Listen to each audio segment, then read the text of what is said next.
Mes frères et sœurs, nous allons euh, partager un peu de mots sur un thème très sensible qui n'est autre que la distraction et la sanctification. Prions ensemble avant de commencer. Seigneur Jésus, toi qui gardes, toi qui protèges, toi qui contrôles, toi qui sais tout, Seigneur, nous te demandons de nous accompagner afin que ton peuple soit édifié par ta parole. Nous sommes tes serviteurs et nous sommes là pour servir et servir de ta parole. Père, nous te demandons de nous accompagner, nous te demandons de nous diriger. Nous te prions ainsi dans le nom de notre Seigneur Jésus-Christ. Amen. Et mes frères et sœurs, aujourd'hui, nous allons aborder un thème très sensible, comme je l'ai dit tantôt, la distraction et la sanctification.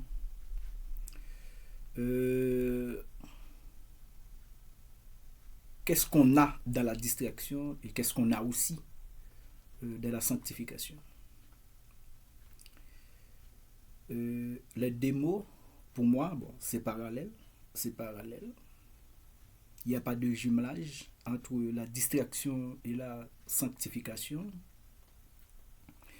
Parce que la Bible nous recommande, la Bible nous demande de vivre dans la sanctification et de s'éloigner de la distraction. Parce que dans la distraction, on voit que la manifestation de la chair, dans la distraction, on devient plus costaud, on devient plus grand dans la chair, c'est ça, de la distraction. Dans la distraction, c'est le vieil homme, comme l'apôtre Paul parle dans Romains 6, le verset 6, c'est le vieil homme qui est en nous, qui est à l'intérieur de nous, qui devient de jour en jour plus costaud, plus grand, lorsqu'on est dans la distraction. Et lorsqu'on est dans la distraction, on est vraiment éloigné de la présence de Dieu. Parce que lorsqu'on est dans la distraction, ici, c'est notre âme et la chair qui contrôlent tout. Lorsqu'on est dans la distraction. Et il y a plusieurs types de distractions. Parce qu'il y a plusieurs choses dans la vie. Et plusieurs choses dans la vie qui peuvent nous distraire. Et maintenant, nous allons citer par exemple, il y a des fêtes. Il y a des fêtes. Il y a d'autres choses que les gens organisent entre eux juste pour satisfaire leurs besoins, leur corps, tout ça. Et maintenant, je ne suis pas là pour dire qu'un chrétien ne peut pas vivre. Non, je ne dis pas ça. Un chrétien ne peut pas vivre la vie. Un chrétien ne peut pas comprendre qu'il est un être humain. Non, je ne dis pas ça. Je ne dis pas ça. Et seulement, je vous encourage, je vous exhorte cet après-midi d'éloigner de jour en jour la distraction et de marcher dans la sanctification. Maintenant, c'est quoi la sanctification? Les savants disent que, et vous aussi vous le savez, que la sanctification, c'est mise à part pour le Seigneur. Mise à part pour le Seigneur. Et lorsqu'on vit dans la sanctification, maintenant notre esprit maintenant là, reste et connecte avec Dieu, notre esprit, et notre âme maintenant va en soumission par rapport à notre esprit. Mais lorsqu'on tout le temps dans la distraction, c'est notre âme qui devient de jour en jour avec la chair qui sont devenus grands. Notre âme, la chair et l'âme sont devenus grands de jour en jour par rapport à notre esprit.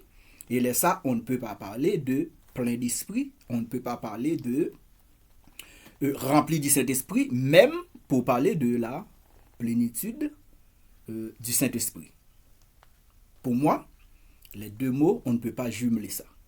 Maintenant, je vais lire une portion d'écriture, c'est dans Romains chapitre 12, le verset 1er à 2.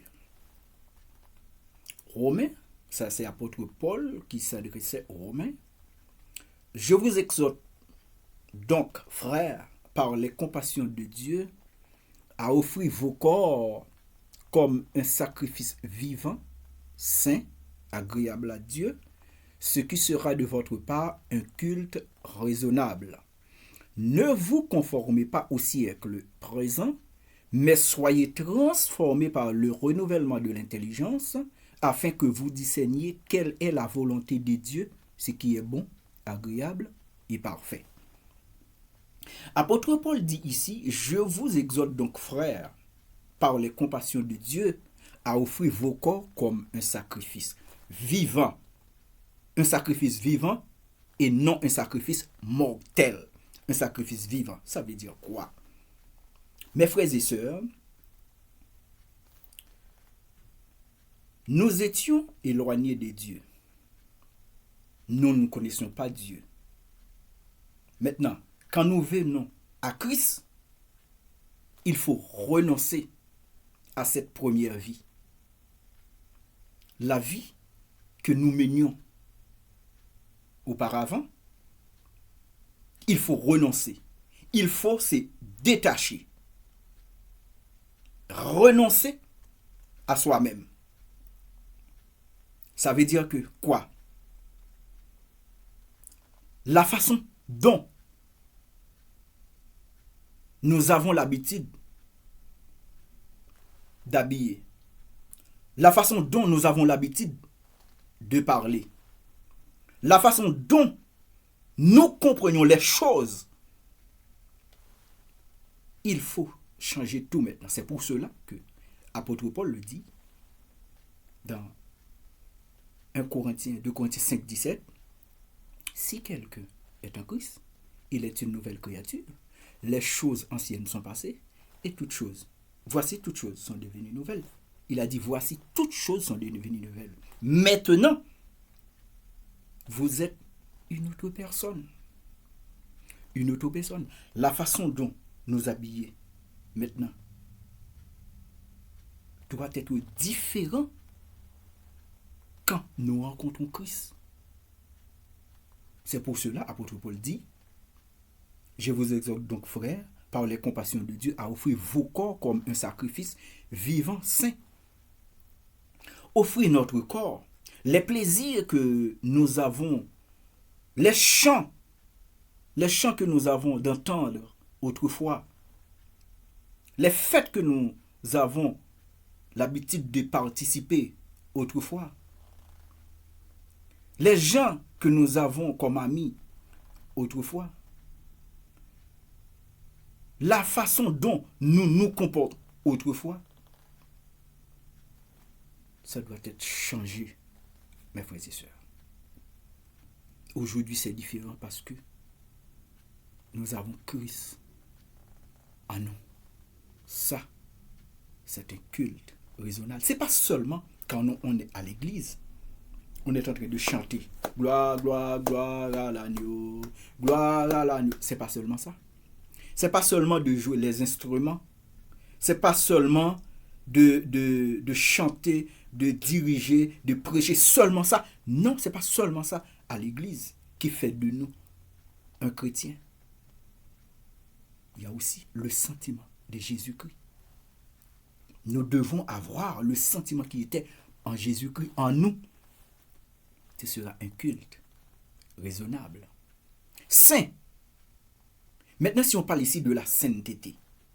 En Haïti, quand on parle de saint, on voit dans les églises catholiques ou bien dans les églises de nos sœurs, tout ça, l'église sœur, c'est pour moi là, je peux dire ce sont des saints d'Indien, ce n'est pas des saints parce que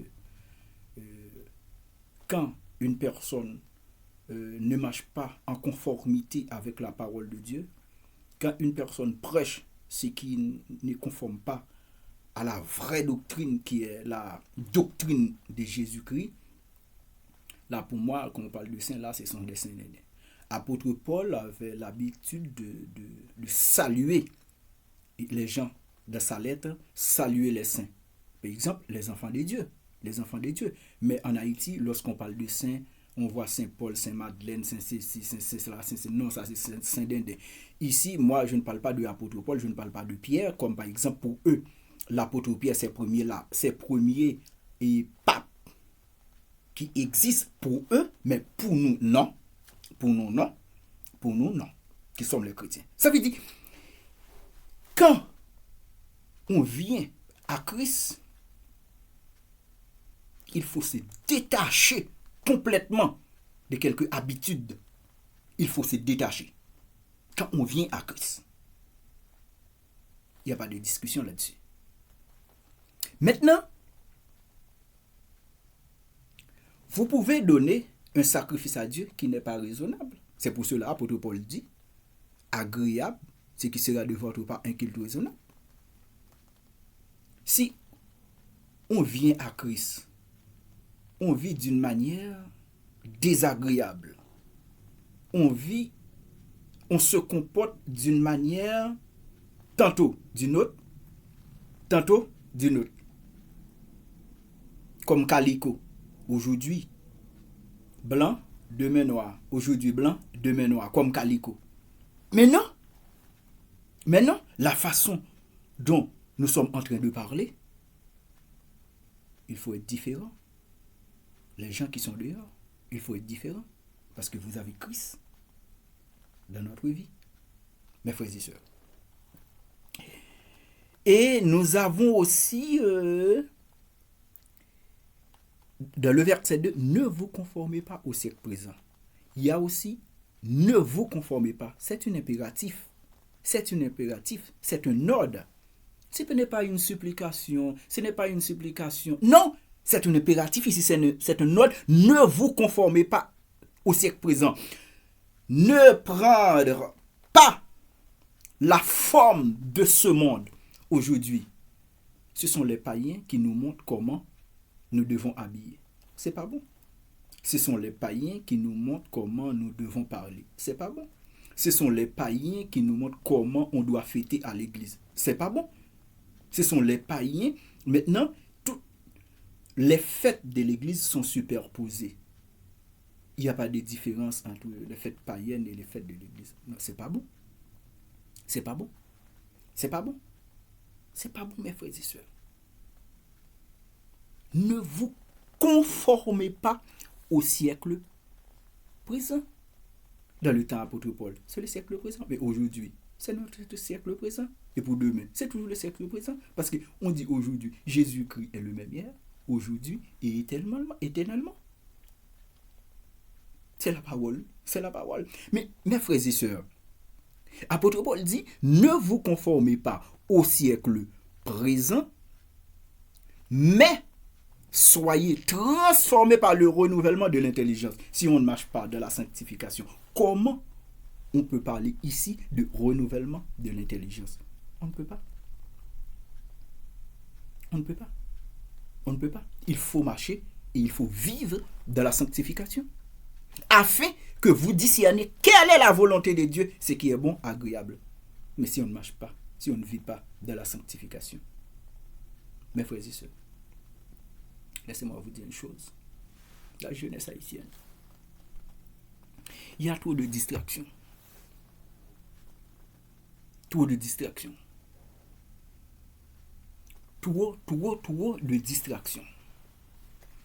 La distraction, excusez-moi, nous détache complètement de la présence de Dieu. La distraction. Parce que dans la distraction, ok, par exemple, il y a la fête de Noël. Qui nous a dit la fête de Noël, c'est une fête chrétienne? Qui nous a dit ça? Qui nous a dit que la fête de Noël, c'est une fête chrétienne? Qui nous a dit ça? La Bible? Les apôtres? Jésus-Christ? Non. Jésus-Christ ne l'a pas enseigné, sa naissance. Les apôtres aussi ne l'ont pas enseigné, la naissance de Jésus-Christ. Les apôtres n'ont pas aussi célébré la naissance de Jésus-Christ. C'est différent. Si Jésus-Christ ne l'a pas fait, si les apôtres ne l'ont pas fait, il n'est pas important. Il n'est pas important. Parce que la fête de Noël, regardez aujourd'hui, c'est un business. C'est un business. De la fête de Noël, qu'est-ce qu'on voit? Les sapins remplacent la croix de Jésus et le tonton Noël remplace Jésus-Christ lui-même. C'est comme ça. Et puis, dans les entreprises, les arbres de Noël, les fêtes, les pieds bois, les sapins, toutes sortes de choses sont vendues. Oui,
avec les païens. C'est pas les païens qui nous montrent comment on doit le faire. Vous pouvez aller dans une fête, mais n'oubliez pas que vous êtes chrétien. N'oubliez pas que vous êtes chrétien. C'est pas seulement lorsque vous êtes à l'église, vous êtes chrétien. Dans les quatre murs, comme c'est une façon de parler lorsque je dis que à l'église, parce que l'église c'est nous, à l'intérieur de quatre murs que vous êtes chrétien. Non. Vous devez être chrétien partout là où on est. La chrétienté, on ne peut pas se mettre ça de côté pour 1 heure de temps, après on va reprendre ça. Non, c'est pour toute la vie. C'est pour toute la vie. C'est pour cela je vous dis, mes frères et sœurs, il faut éviter la distraction, parce que la distraction nous éloigne toujours de la présence de Dieu. Mais quand on est dans la sanctification, quand on vit, on marche dans la sanctification, là, mes frères et sœurs, de jour en jour, notre esprit va devenir plus costaud, parce que l'esprit, c'est la partie supérieure en nous, et c'est notre esprit qui va connecter avec Dieu. Et là, quand notre esprit va connecter avec Dieu, on peut entendre la voix de Dieu, on peut comprendre quand Dieu parle, et on peut faire aussi la différence. C'est là, apôtre Paul demande,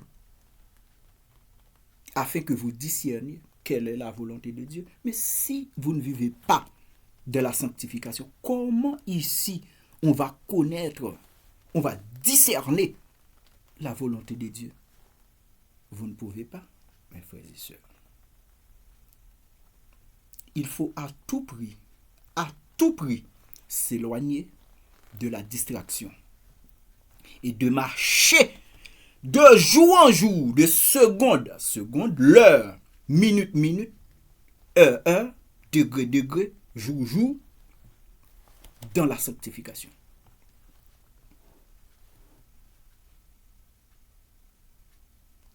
En Haïti, quand on aborde le sujet sur la sanctification, les gens s'endorment. Les gens comprennent que là, c'est comme si il est dans le coma. C'est comme si là, il n'a pas une vie. Quand il rencontre Christ, il n'a pas une vie. Non, c'est pas vrai, mes frères et sœurs. C'est pas vrai. L'évangile ici, la Bible, c'est la Bible qui nous montre tous les principes ici. Toutes les ordonnances ici sont ici dans la Bible. Mais dans la distraction, on n'a pas besoin des ordonnances, on n'a pas besoin des principes. Pour se distraire, c'est facile.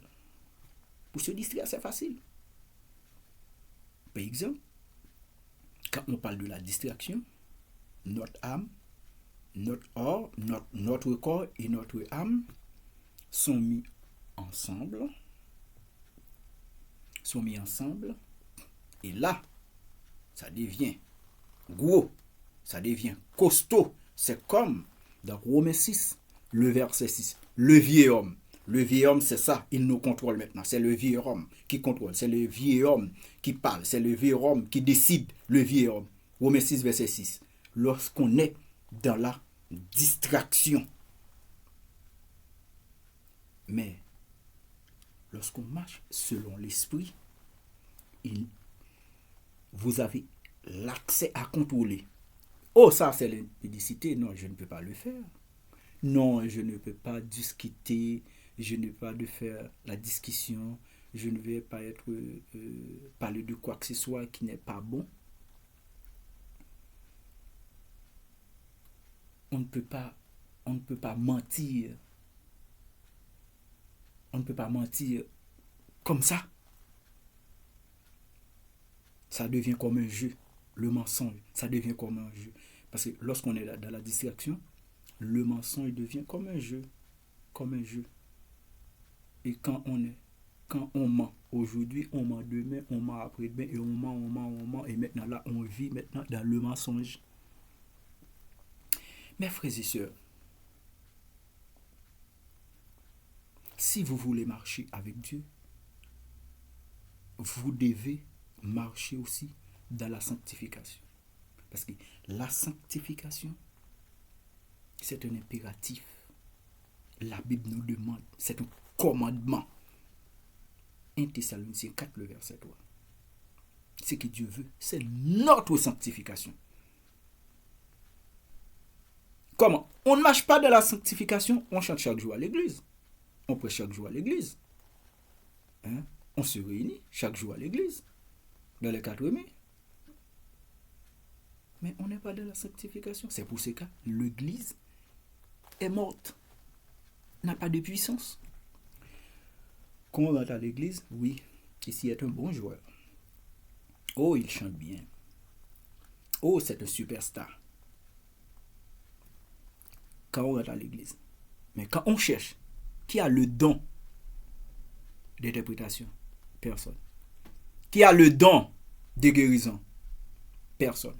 Qui a le don d'exhortation? Personne. Qui a le don de la présidence? Personne. Personne. Parce que tout le monde est distrait dans les choses, dans les vanités. Il n'y a pas de don à l'église. Il y a un seul don qui reste à l'église, dans le ministère. Le pasteur. Le pastorat. Après tout le monde, quand le dirigeant ou bien la dirigeante a pris le commande de diriger, tout le monde sait. Prends-moi, Jean-Haut, aime la Seigneur, sans force et sans soutien.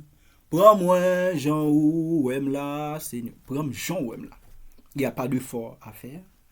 Il n'y a pas de sacrifice à faire. Prends-moi, Seigneur, la façon dont tu me vois. Mes frères et sœurs, il faut changer. Mes frères et sœurs, vous qui êtes en Haïti, vous me connaissez parmi, alors, pour ceux qui me connaissent en Haïti. Vous me connaissez, j'étais un footballeur, un DJ. Vous me connaissez, un grand danseur. Vous me connaissez très bien. Vous me connaissez. Des gens qui allaient me chercher pour danser, tout ça, vous me connaissez. Très bien. Un basketteur, vous me connaissez. Aujourd'hui, je ne vous enseigne pas le football, je ne vous enseigne pas basket, je ne vous enseigne pas le pion d'échec, je ne vous enseigne pas le damier. Je vous enseigne aujourd'hui la parole de Dieu. Yes. J'étais le président de la jeunesse. À peu près, j'ai passé près de 5 à 6 ans environ comme président de la jeunesse. Sous ma présidence, j'ai organisé plusieurs types de fêtes, mais toujours à la portée chrétienne. Journée des mères, pique-nique, marche à la piste, tout ça. C'est pour que les gens ne comprennent pas quand on est à l'église. Bon, là, on est stérilisé. Là, on est dans le coma. Là, on n'est pas humain. Là, on attend que la parole et rien que la parole. Non. Non, c'est pour cela. J'ai été organisé plusieurs types, parfois tout aussi de rencontres. Tout ça parce que je sais que nous sommes des êtres humains. Nous avons des sentiments. Je sais, nous avons des sentiments. Je sais. Mais attention mes frères et sœurs. Si nous pouvons organiser une fête toujours à la portée chrétienne, ça veut dire que tout ce que nous faisons, tout ce que nous voulons faire, nous ne pouvons pas exclure Dieu. Nous ne pouvons pas exclure Dieu. Dieu doit être toujours présent. Parce que si nous vivons ou bien nous marchons dans la sanctification, ça veut dire la présence de Dieu est toujours là à travers le Saint-Esprit. Mes frères et sœurs, je vous encourage aujourd'hui de marcher dans la sanctification. Et c'est de s'éloigner de la distraction. La distraction, c'est pour notre chair, c'est pour notre âme. La sanctification, c'est pour notre esprit, après notre âme, après notre corps. Et là, les trois font une personne. Vous le savez ça bien. Maintenant, c'est le temple du Saint-Esprit. Mes frères et sœurs, pour terminer, dans Hébreux 14, le verset 12, cette écriture a déclaré que recherchez la paix et la sanctification avec tous, sans laquelle personne ne verra les seigneurs. Je sais que parmi vous, il y a des forts et des faibles. Il y a des forts et des faibles. Lorsqu'on est avec les forts, on parle d'une manière très élevée. Lorsqu'on est avec les faibles, on parle d'une manière vous comprenez, pour gagner les faibles. Et pour gagner les forts, on parle chose très élevée pour gagner les forts. Et pour gagner les faibles, on parle de... Ok? Vous me comprenez? Mes frères et sœurs, aujourd'hui,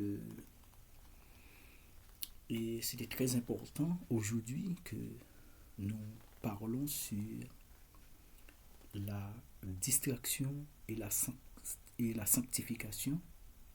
Les deux mots, moi je ne peux pas jumeler ça parce que quand on est dans la distraction, on veut toujours se détacher, éloigner de la présence de Dieu.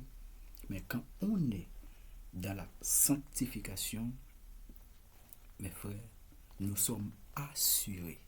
Nous sommes assurés. Et le Saint-Esprit vit, connecte dans notre esprit. Et notre esprit la connecte dans notre âme. Et connecte, parce que l'âme, dans le sang, connecte avec le corps.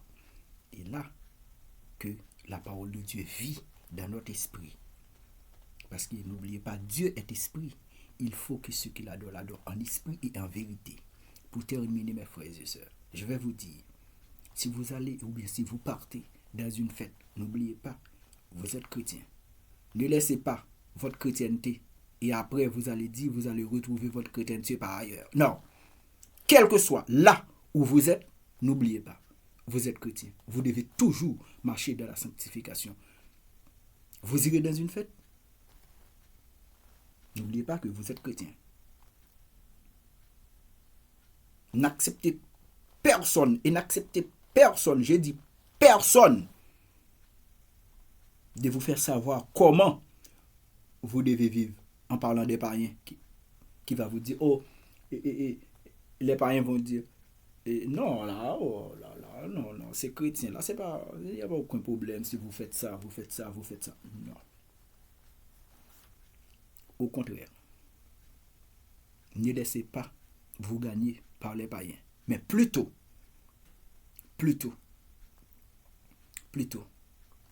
étendre leur parole dans leur cœur, afin que Dieu puisse gagner leur cœur. La sanctification et la distraction, c'est différent. Que Dieu vous bénisse abondamment, mes frères et sœurs.